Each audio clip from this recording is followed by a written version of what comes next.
Selamat datang dan selamat beribadah di Gereja GPDI Kalvari Kupang.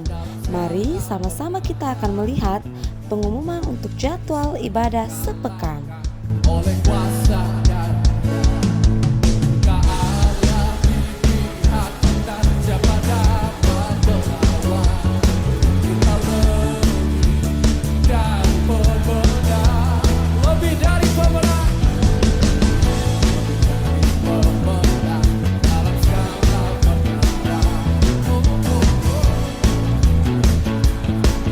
Oleh kuasa dan keala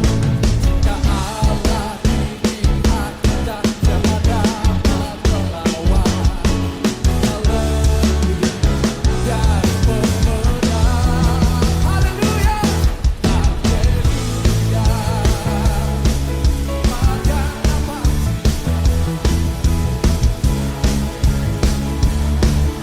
Kami juga mengucapkan selamat datang untuk para jemaat yang baru pertama kali bergabung di Gereja GPDI Kalvari Kupang. Sampai jumpa di ibadah-ibadah selanjutnya ya. Tuhan Yesus memberkati. GPDI Kalvari, sekali Yesus, tetap Yesus. Haleluya. Kita bersama kita mengakhiri tahun ini dengan jadi pemenang. Amin. Katakan bersama. Silakan duduk. Salam sejahtera untuk kita semua. Selamat menikmati malam Natal Bapak Ibu ya. Kita mengucap syukur Tuhan berikan kita waktu hidup untuk ada di tanggal 24 Desember 2025 bersama keluarga kita, bersama keluarga besar kita, bersama dengan keluarga besar Kalvari. Semua sehat kuat karena anugerah Tuhan. Amin. Bisa lihat kiri kanan saudara, kalau dia senyum dia sehat. Puji Tuhan. Kalau dia agak kurang senyum apa? Sariawan. Puji Tuhan. Ya, saya berterima kasih kepada Bapak Gembala, Ibu Rohani atas kepercayaan pemberitaan firman Tuhan. Dan ada satu tema yang sayangnya ada di belakang sana. Sebab bagi Allah tidak ada yang mustahil. Dari Lukas pasal 1 ayatnya yang ke-37, mari kita buka bersama Alkitab kita. Dan kita akan membaca ayat ini dengan suara yang nyaring, minimal kiri kananmu bisa mendengarnya. Lukas pasal 1 ayatnya yang ke-37, kita baca bersama dalam nama Tuhan Yesus Kristus. 1, 2, 3. Sebab bagi Allah tidak ada yang mustahil. Katakan amin. Ayat yang sangat terkenal dan sering kita kutip, sering kita baca untuk menguatkan kita di masa-masa sulit. Tetapi sebenarnya ayat ini berangkat dari sebuah konteks yang jauh lebih sulit daripada kebiasaan kita menggunakan ayat-ayat ini. Di saat kita sakit, kita baca ayat ini dan kita beriman, aku pasti sembuh sebab bagi Allah tidak ada yang mustahil. Saat kita dalam persoalan, sepertinya tidak ada jalan keluar, kita ambil ayat ini, kita klaim janji Tuhan, bagi Allah tidak ada yang mustahil. Tetapi sebenarnya kalimat ini keluar pertama dan dicatat oleh penginjil Lukas pertama kali sebagai pernyataan malaikat kepada Maria. Maria didatangi malaikat dan malaikat berkata kepadanya, menceritakan satu rencana Allah yang luar biasa. Bahwa engkau akan mengandung dan melahirkan seorang anak laki-laki. Kalau kita naik ke atas ke ayat 30, 31. Yesus ayat 32. Dia akan menjadi besar. Anak Allah yang maha tinggi. Dikaruniakan kepadanya takhta Daud bapa leluhurnya. Ayat 33. Raja dia atas kaum keturunan Yakub selama-lamanya. Kerajaannya tidak berkesudahan. Tetapi di momen kabar luar biasa itu diberikan malaikat. Malaikat Bapak Ibu. Bukan tetangga. Bukan sekedar pendeta atau imam atau siapa yang datang kepada Maria. Malaikat. Di momen itu Maria menyadari sebuah kemustahilan. Tidak mungkin. Ayat 34 kata Maria kepada malaikat itu. Bagaimana hal itu mungkin terjadi karena aku belum bersuami. Ini adalah pernyataan yang sangat logis, yang berkaca pada realita. Ini keadaanku, aku belum bersuami, aku belum menikah. Bagaimana mungkin aku akan melahirkan seorang anak?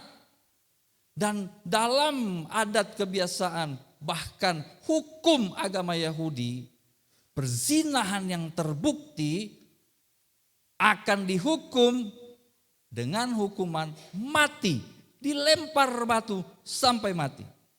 Dan inilah yang disodorkan Maria kepada rencana Allah, kemustahilan, ketidakmampuan. Bapak Ibu, sebenarnya pernyataan di ayat 34 ini mewakili kemustahilan saya dan saudara untuk mencapai sorga. Mewakili ketidakmungkinan saya dan saudara untuk mencapai keselamatan.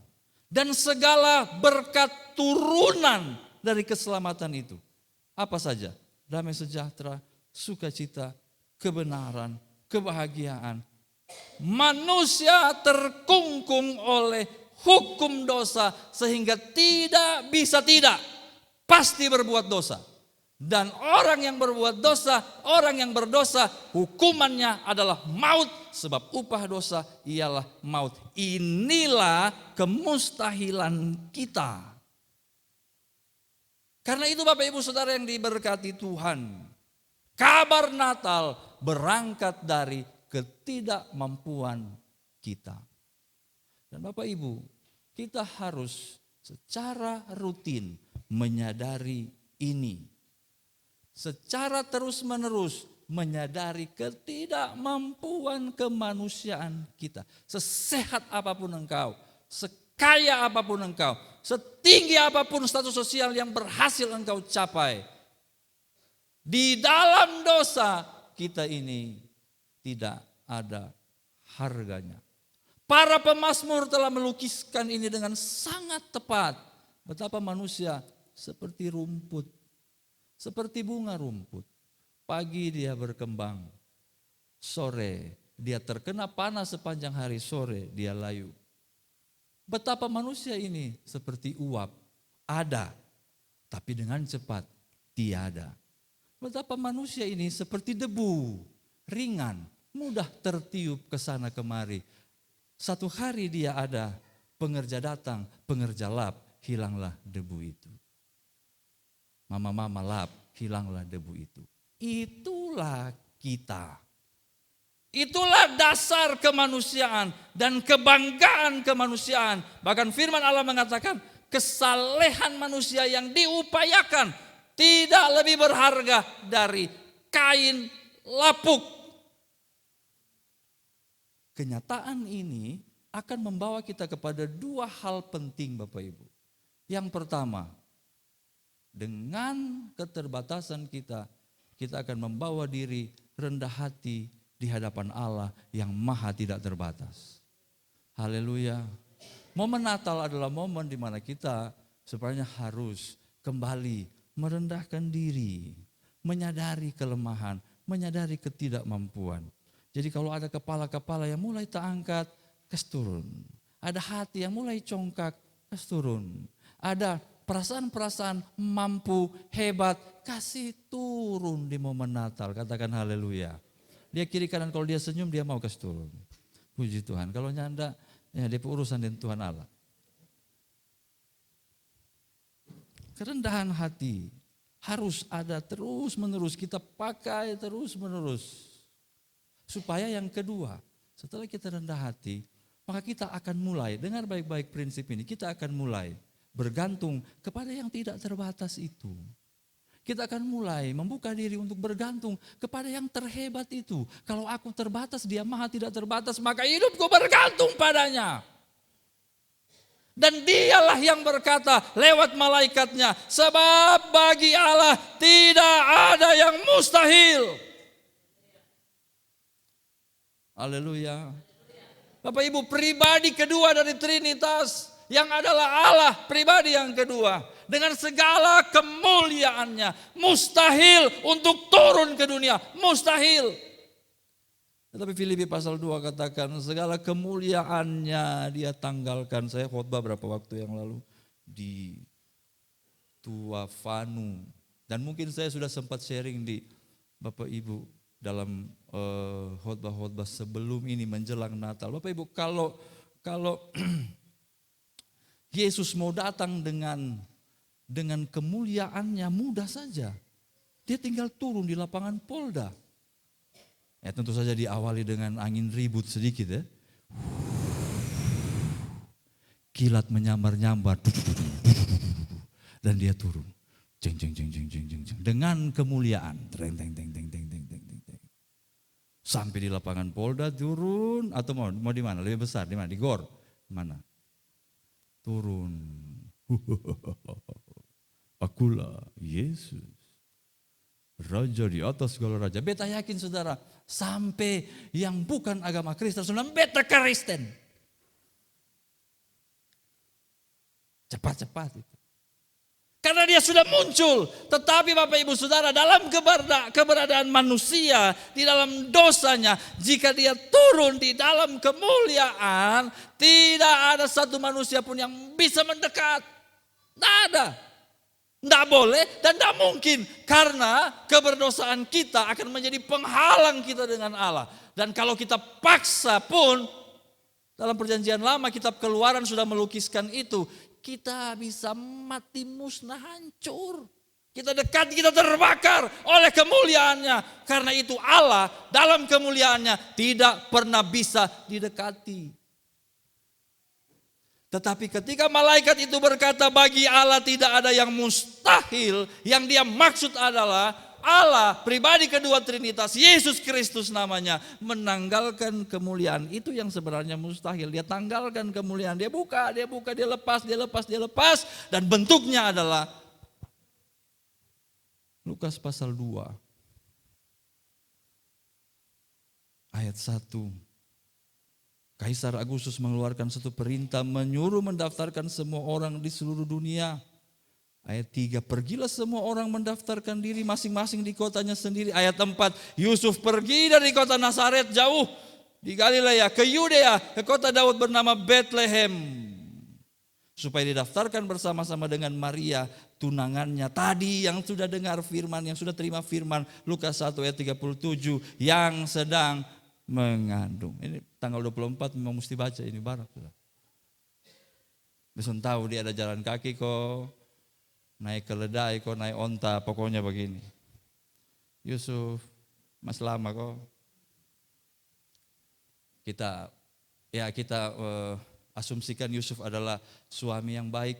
Tentu dia yang jalan, mam tua dia kasih duduk di keledai, baru dia tarik. Yusuf masih jauh kok, Yusuf bilang sabar. Lu udah duduk enak, beta pun kaki sebelas ini. Beberapa menit kemudian Yusuf masih jauh leko.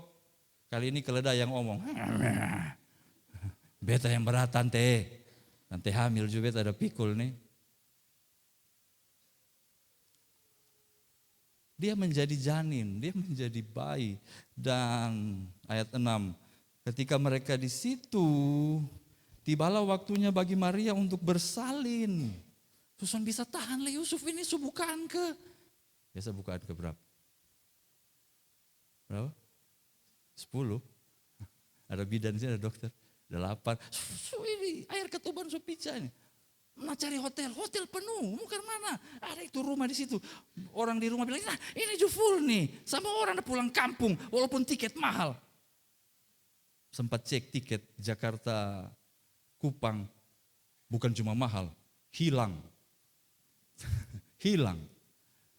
Saya cek tiket Jakarta Manado, harga motor, tapi masih ada.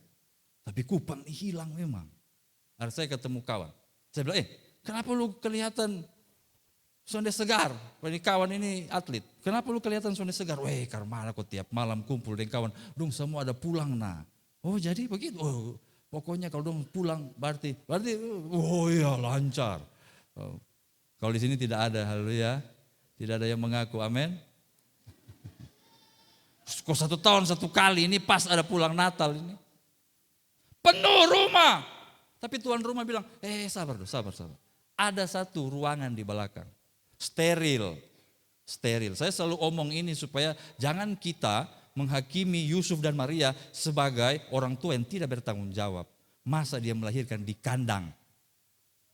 Tempat bayi binatang yang harus steril. Begitu tuh ibu dokter? Harus steril kan, kalau soalnya bisa terkontaminasi. Ya, ada ibu dokter di sini. Jadi ini tempat steril di palungan, tempat bayi-bayi binatang. Dan di sana memang mana Sira? Lucu semua Sira.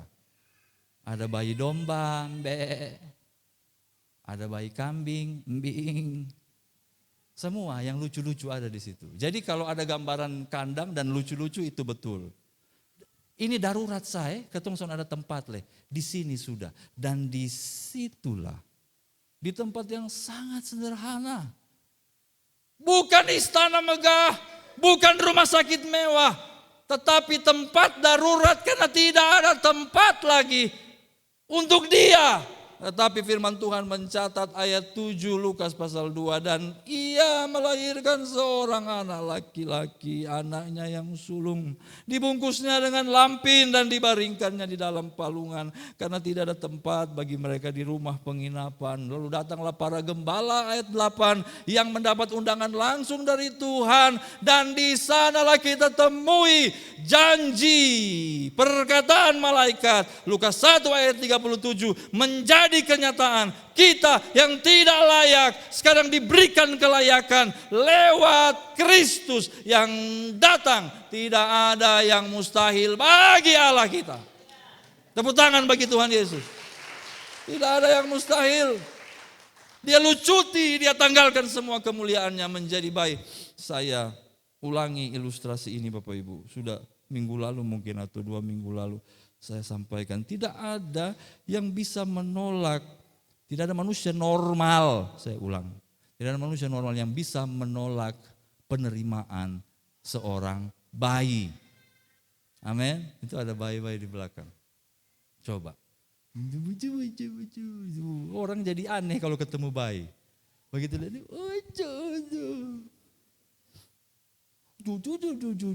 padahal dia ada, bisa jadi dia jenderal, kalau dia preman, kalau begitu ketemu bayi,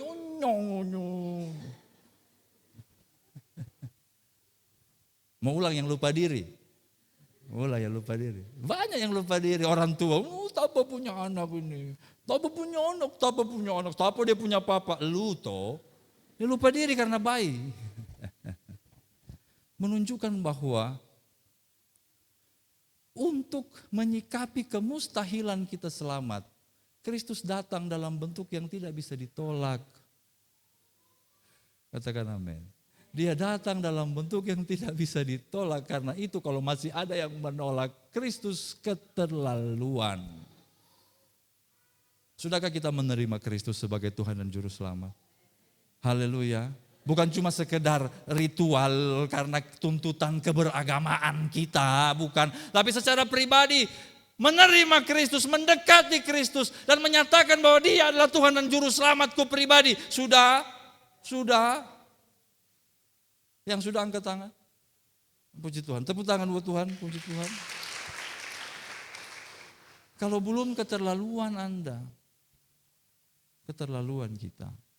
Karena begitu Allah cinta dunia hingga diberikannya anaknya yang tunggal supaya yang percaya jangan binasa, melainkan dapat hidup. Penerimaan kita pada anaknya berarti kita menerima bapaknya. Karena begitu Allah cinta dunia hingga diberikannya anak Terima kasih Tuhan. Supaya yang percaya jangan binasa, melainkan dapat hidup. Saya akan melanjutkan 3 konsekuensi yang terjadi ketika Kristus datang ke dunia dan mengubah hidup manusia. Mengubah jalan takdir manusia. Tidak panjang, tapi ada 3 hal yang kemudian terjadi. Yang pertama dan yang terutama adalah anak ini kemudian bertumbuh di masa remaja, memukau banyak orang. Kemudian setelah itu menurut tradisi Yusuf mati, meninggal dunia. Dan dia mendampingi Maria dan bersama dengan Yesus nanti ada adik-adiknya. Membantu ibunya sampai settle di usia 30. Di usia 30 rumah tangga keluarga Maria sudah mapan, sudah aman. Dan di titik itulah dia muncul melayani. Cuma 3,5 tahun. Dia berkeliling, mengajar, menyembuhkan orang, melakukan segala yang terbaik untuk orang-orang Yahudi. Tetapi di ujung 3,5 tahun pelayanannya, orang-orang yang dia layani, orang-orang yang dia sembuhkan, orang-orang yang dia kasihi, yang dia sentuh dengan pengajaran penuh cinta, penuh kuasa, dengan semua yang telah dia perbuat bagi mereka. Mereka lah yang juga berkata, salibkan dia, salibkan dia, salibkan dia. Ketika kita bicara Natal, maka kita harus bicara sepenuh-penuhnya. Bahwa Allah, bahwa pribadi Trinitas itu menjalani kehidupan dengan penuh terang untuk diakhiri dengan satu bencana kemanusiaan. Orang baik, orang hebat, orang yang telah berbuat segala yang terbaik, justru orang-orang yang menerima kebaikannya berkata, salibkan dia, dan tergantunglah dia disalib, mati. Luka memenuhi sekujur tubuhnya, hancur. Di perjamuan kemarin saya ingatkan kembali apa yang pernah saya khotbahkan. Ketika Pilatus hendak memperkenalkan Kristus kembali ketika selesai dia disesah, dicambuk. Pilatus bilang panggil dia, dan ketika sampai di depan massa yang marah, Pilatus berkata, Ecce homo, lihatlah manusia ini. Kenapa? Harus diperkenalkan lihatlah manusia ini. Karena dia sudah tidak berbentuk seperti manusia. Hancur. Tetapi Bapak Ibu Saudara, di setiap luka, bilur Yesus, di setiap penderitaan akibat cambukan dan siksaan, disitulah dosa-dosa saya dan saudara terpatri. Disitulah hukuman-hukuman kita yang berdosa terpatok. Sehingga saya dan saudara di titik itu bisa mengangkat kepala dan bisa bernapas lega lalu berkata, aku kini tidak sementara berjalan pada takdir dosa yang membinasakan, tapi aku bisa berjalan dalam jalan keselamatan, sorga menjadi bagianku. Haleluya, haleluya. Di titik itulah hubungan kita dengan Allah, dengan Bapa terpulihkan. Kita sekarang bisa mendekat dengan Tuhan dan memanggil Dia Aba ya Bapa.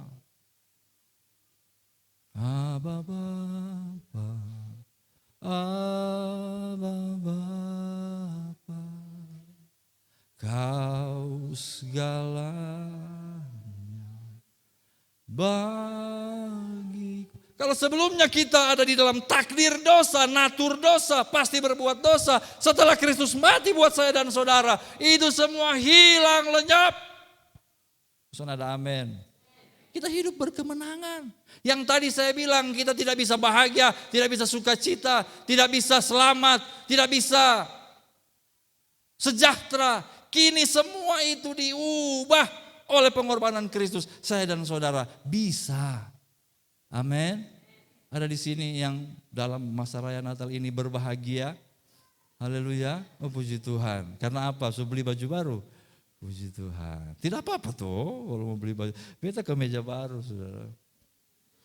Terima kasih istri saya. Ya tidak apa-apa. Tapi yang lebih penting daripada baju baru, sepatu baru, besok atau akan cium bau-bau matahari, Ramayana. Besok biasanya hari Natal dong bermuncul. Kalau ini rendah hati dulu, kalau tanggal 24 ketemu pakai baju lama dulu. Besok berkas tunjuk. Salah apa-apa. Tapi bukan itu. Yang membuat kita bahagia, yang membuat kita sukacita adalah karena Kristus menyelamatkan kita. Amin. Mau sabar dong. Ada yang amin, tapi ada yang amin begini. Amin. Kenapa?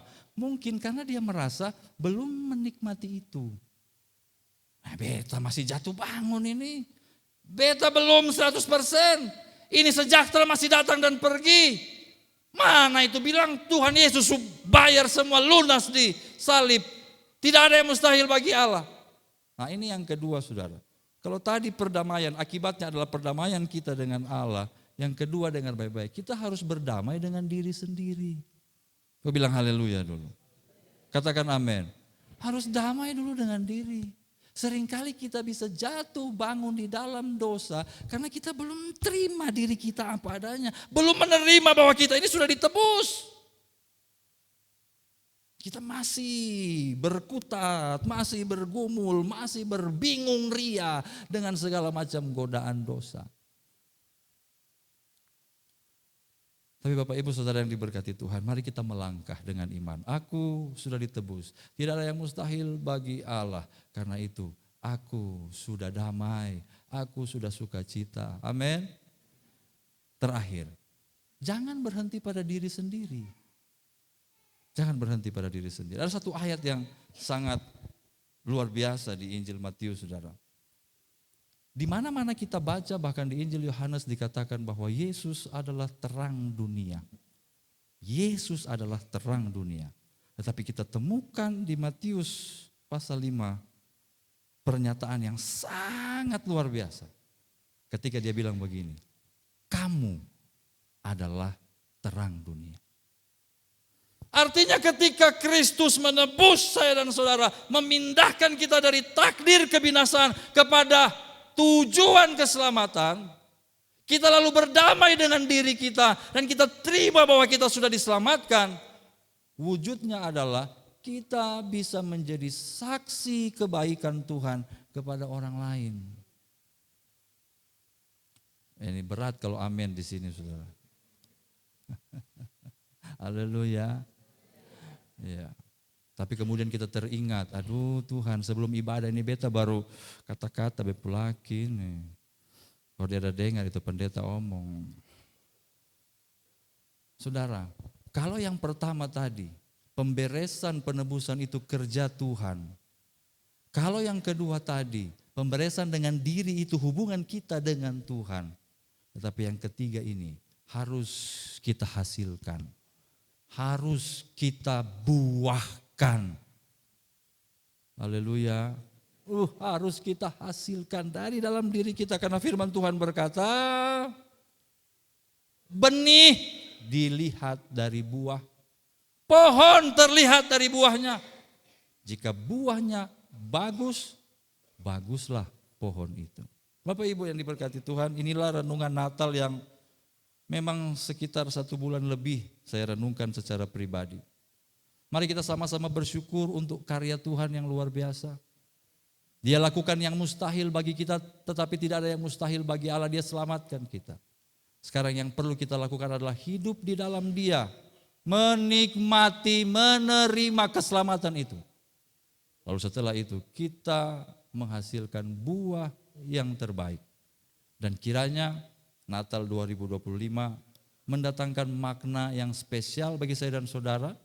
Masa raya ini tidak berlalu begitu saja, tetapi memberikan kita pemahaman, pemaknaan yang lebih, menjadikan kita pribadi-pribadi yang lebih baik ke depan. Amin. Amin, haleluya. Puji Tuhan. Saya kembalikan kepada Bapak Gembala.